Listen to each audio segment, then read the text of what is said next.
Good morning, everyone. I just want to share with you something that I feel quite upset and very angry about.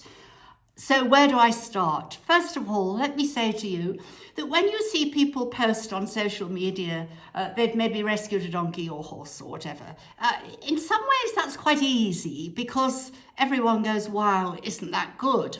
Absolutely. I always want to see what's happened to that animal, even if the animal hasn't survived. It's very important to know ongoing care. Rescue isn't just about taking an animal to a refuge and leaving it there. It's much more complicated. And of course, during the recent earthquake, following the recent earthquake, there have been so many posts about people helping both humans, absolutely, and animals up in the mountains. Something has come to my attention that's interesting, and it is of consequence really from the earthquake, but it's quite shocking.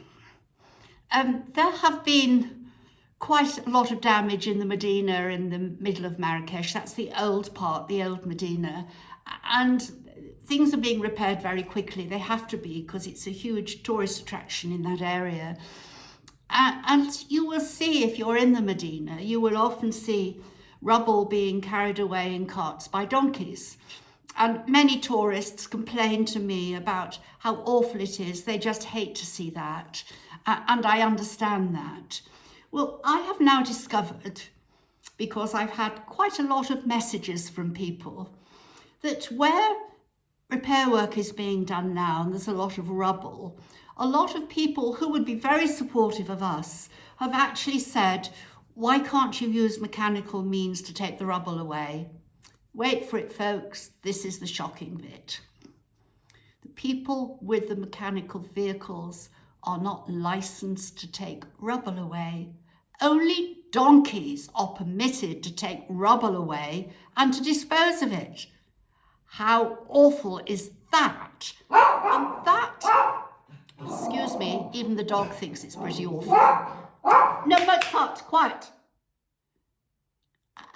And I'm thinking to myself, well, where would that instruction have come from? I think it may well have been from the Wali, who of course is the king's representative in the area.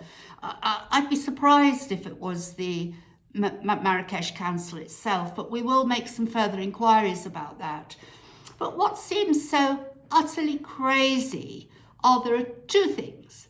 Firstly, if you remember, we signed a convention with the local authority and with the Wali that we would act as the public pound because the king had insisted that the instructions had come down through the various levels that equines pulling carts in the cities would now be confiscated and they'd come to us. Of course, in my view, they broke that convention. I wrote to the Wali a very long letter, as you'd expect me to, that was legally well-based. I never got a reply.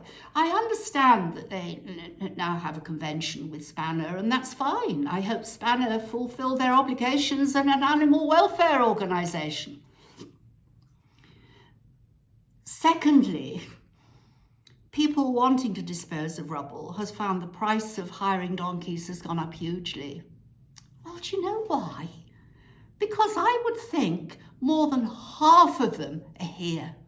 Because I remember when we had representatives up from Marrakesh Council and were very impressed by what we did. They said, gosh, now we know where all our donkeys have gone. So it's a dilemma for us now, isn't it? And animal welfare must come first if you're an animal welfare charity. And it cannot be right that we condone the situation where only donkeys are allowed to take rubble away. Some of those donkeys now are aged. It's very hot. It is terribly hot here. It must be hell for them when there are very good mechanical means. I'd be very interested in your thoughts, and I'm going to have to think about what can we do about it, because I will not let it rest. I don't think you would expect me to. Bye for now.